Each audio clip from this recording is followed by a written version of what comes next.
Evening, everybody. So I'm from ITI, and ITI is the largest independent timber distributor in Australia. We also have a mill in Chile and have 3 sites in New Zealand as well. On the screen right now is a few of our key products that we distribute as our own products. Everything with the ITI swirl in the front of it is our own product. And then the products down the bottom are products that are distributed nationally by ITI. Today, I'm going to present to you one of the newer products and most innovative products that we have in our range, FLAMEfixx, which was first brought to the market around 2 years ago. Back when we first brought it to market, it was only BAL29. We've worked extensively on increasing that to become the first timber product for BAL40. I've got a short little video that I'll go to now, and then we'll get into the presentation.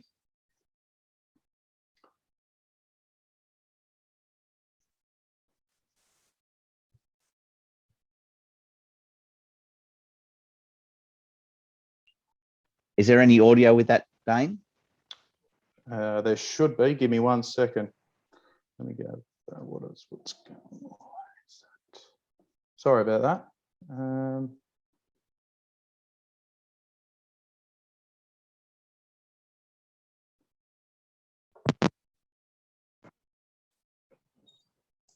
Australia's most popular timber for housing is pine. And yes, as we're all perfect. familiar with the devastating effects of bushfires in Australia and wildfires in other countries, it's vital to make pine flame resistant. Good news, the technology is now here. FLAMEfixxdfx is a patented process that makes pine both durable and flame resistant for external applications. Wood modification technologies in partnership with ITI Australia have developed the dFx technology that powers FLAMEfixx. The wood preservative in FLAMEfixx meets hazard class H3, while the flame retardant meets AS3959 BAL29. This is the Australian standard for buildings in bushfire-prone areas. The FLAMEfixx process involves filling and fixing the solution into the timber for exterior use. The flame retardant in FLAMEfixx is an inorganic metal oxide with no hydrocarbons.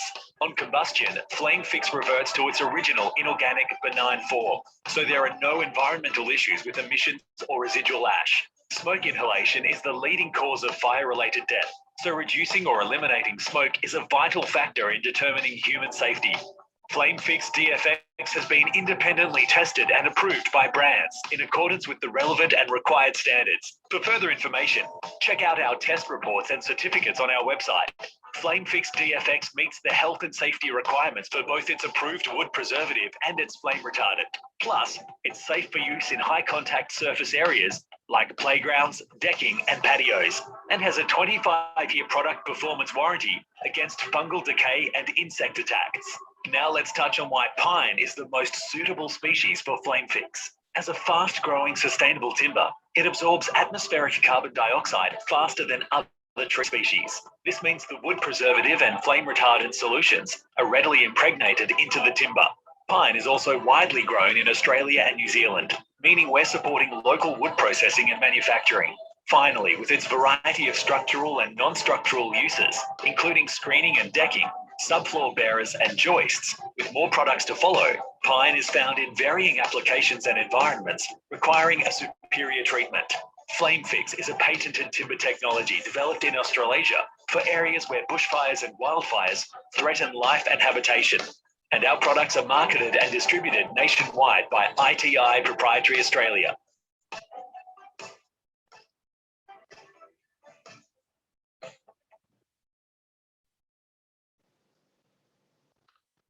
So further to the video, after that was created, and we did further testing, and we now have basically made the impossible possible. There is no other timber product that is tested and certified to be used in BAL40 areas.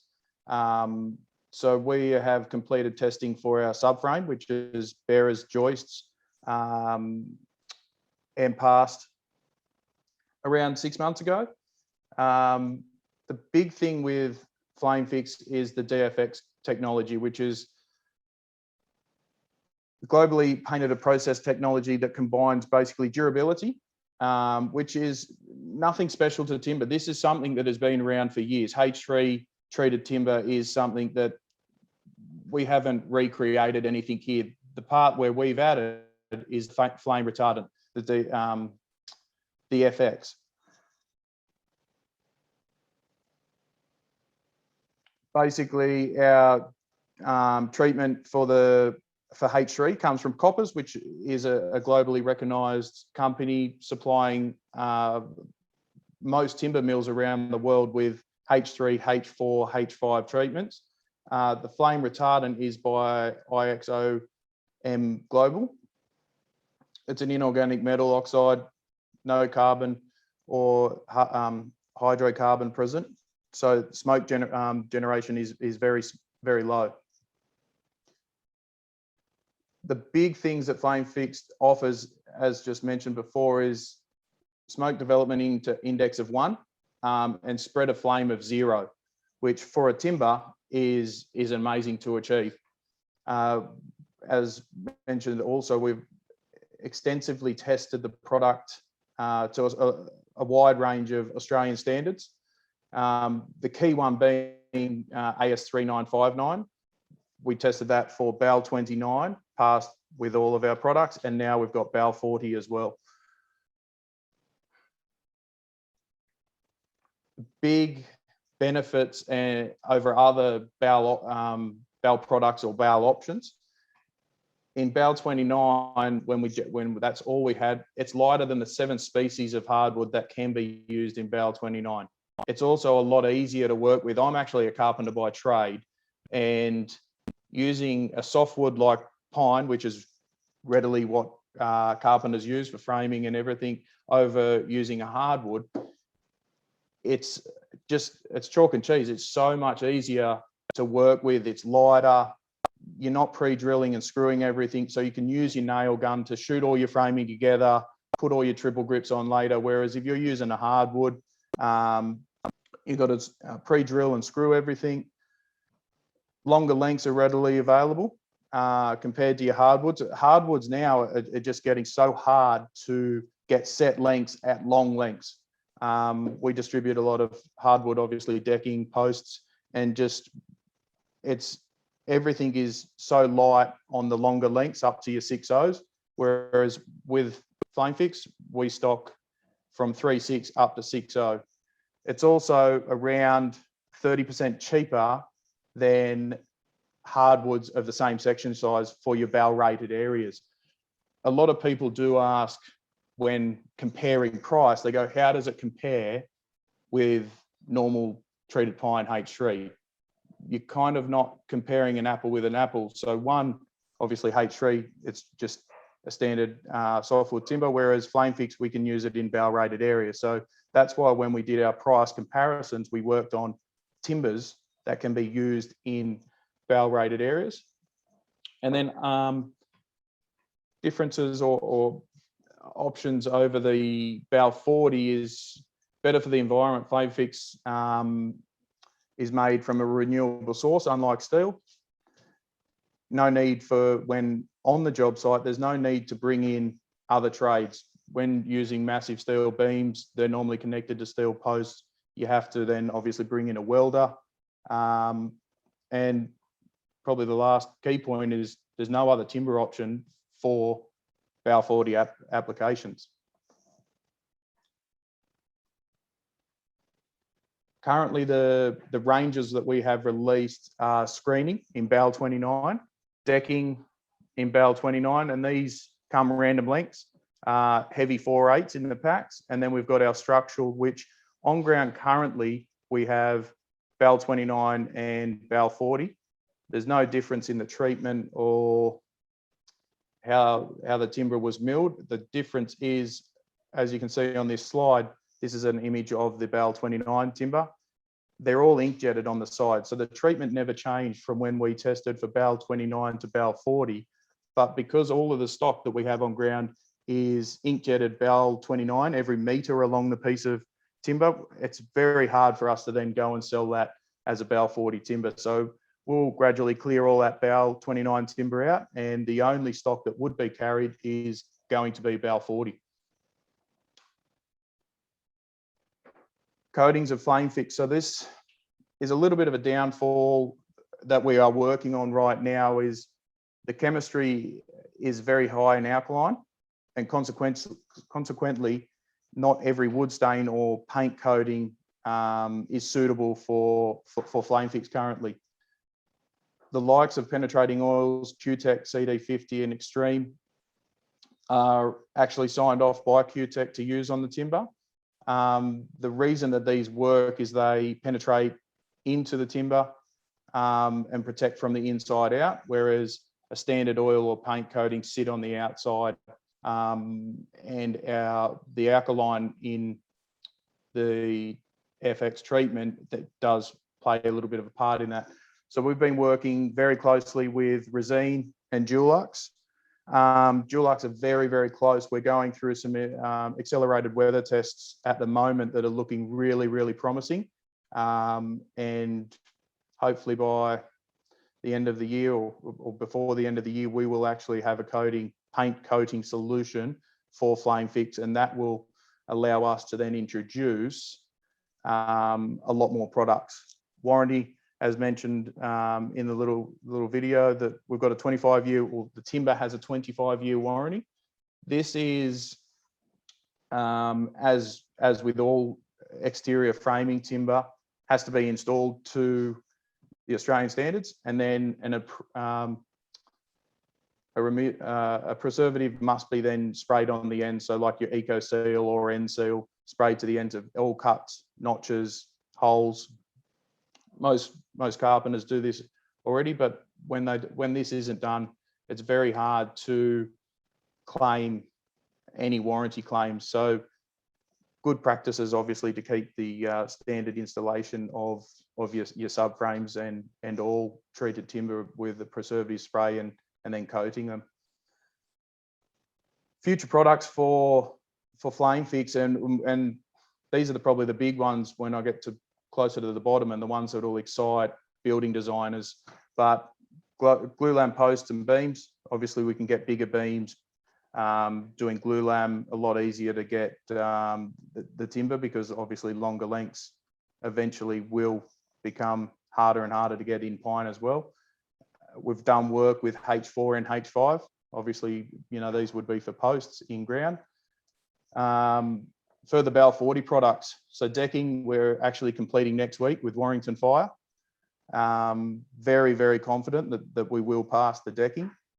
The external wall, basically weatherboards, fascia, corners, and eaves, is what's I feel that the building designers will get really excited about. And we actually have already passed BAL40 with this.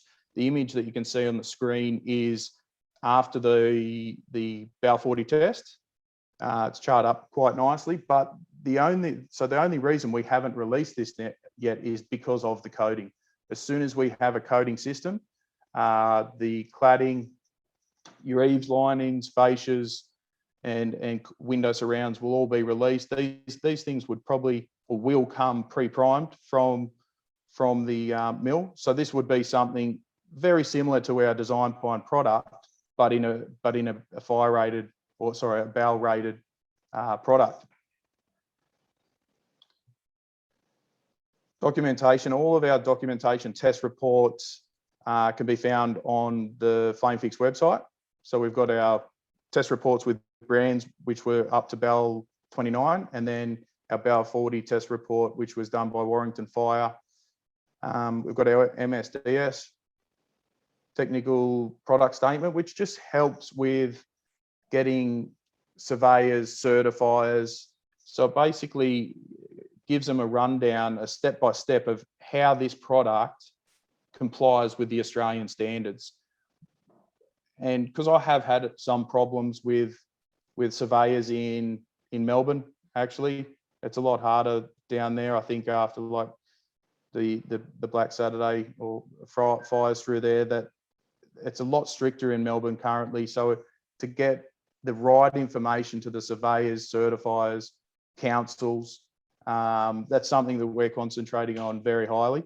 And that's why we then moved to getting code mark certification, which all the documentation is actually in with code mark now. And we're hoping within the next 2 months, we'll actually have that certification back, and FLAMEfixx will be a code mark certified product. So that comes to the end of the presentation. Have I got any questions? Thanks very much, Dane. Just trying to look through the questions. Now I've got to work out how to bring my full screen back. We've got a comment from a anonymous saying that you look hot. Not with the, all the flames the COVID behind you. beard, and then the COVID haircut. This is the COVID haircut that there's no barber, so I have to get the missus just to shave the head. And Dane, what's the stock availability and lead times? So right now, if you needed BAL29, we've got extensive stock from 3.6s to up. So in 600 mil increments up to 6 meters. We've got the 90, 45, 140, 190, 240, and 290 in stock. The BAL40 is currently landing. So we had a container land from New Zealand. So this is all out of New Zealand, and that's where it's treated as well. So we had a container land last week. We've got 2 more containers landing in the coming week. So one next week, one the week after that at BAL40. And then also we'll hopefully, as long as we pass this BAL40 testing for the decking, we will have BAL40 decking on ground as well. Great. Another question is there any VOCs during the life of the building? I don't know the exact answer, but I know it was extremely low. So it was almost zero, but it was extremely low. Okay. You don't get that standard, because it's a water-based azole. You don't get that standard like LOSP or copper azole kind of VOC coming out of the timber. Yep. Okay. How does FLAMEfixx work for the stability of the timber, i.e. shrinkage? So that's where coating plays a big part. And this is with all timbers, actually. If you protect your timber, and right now, obviously, we've only got the impregnating oils that are signed off. But with all timbers, if you put a good protective coating over it and maintain that, that really limits the expansion and contraction of the products. Perfect. Dane, I think that's it from everyone. So we want to thank you for your presentation. And thank you very much. I hope everyone's had an amazing National Builders Designers Day. And this has been amazing. Thank you yourself as well. Thanks very much, Dane.